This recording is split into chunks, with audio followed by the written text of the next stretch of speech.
C'est une marée humaine dans le centre de Minsk. Des dizaines de milliers de personnes mobilisées contre le pouvoir. La journée avait à bien des égards une valeur de test pour le mouvement de contestation.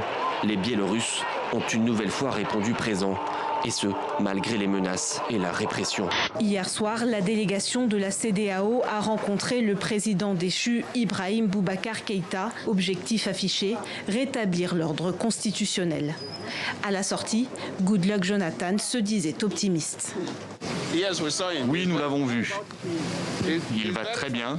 En pleine pandémie, le service postal des États-Unis, en charge d'acheminer les votes par correspondance, devient un enjeu politique.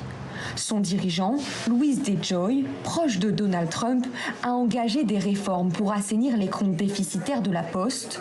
Résultat, le service est considérablement ralenti. L'élection de Joe Biden, ça sera certainement une grande satisfaction pour l'électorat démocrate parce que ça voudra dire que Donald Trump n'est plus à la Maison-Blanche. Mais à partir de ce moment-là, commenceront les difficultés, précisément parce que le Parti démocrate n'est pas homogène. Ce qui inquiète le gouvernement sud-coréen, ce n'est pas tant le mouvement politique qui prétend se battre contre la montée du communisme, mais la recrudescence du nombre de personnes contaminées au sein de cette communauté.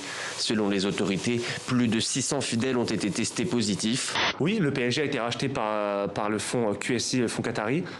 Mais quelque part, c'était indispensable. On n'avait plus de grands clubs en France. Le PSG était en santé financière précaire, avait du mal à accrocher le podium.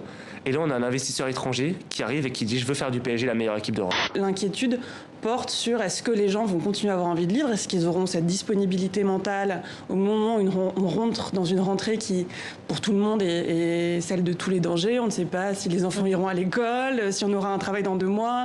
Moi, quand je veux me prouver quelque chose, je prends mon vélo, je me mets au pied du Mont Ventoux ou du col de l'Iseran et je vais jusqu'au bout. Et je ne mets pas pied à terre. Je me dis, le jour où je mettrai pied à terre, c'est que je n'existe plus. Je ne suis plus bon à rien. Et c'est une école de courage et de volonté extraordinaire. Oui. Et j'y arrive, mais je vais pas très vite. Pour ta générosité, Yakari, je te confie un don. Bonjour, le chouette. Tu sais parler ma langue? Quoi? Yakari, je peux parler à tous les animaux.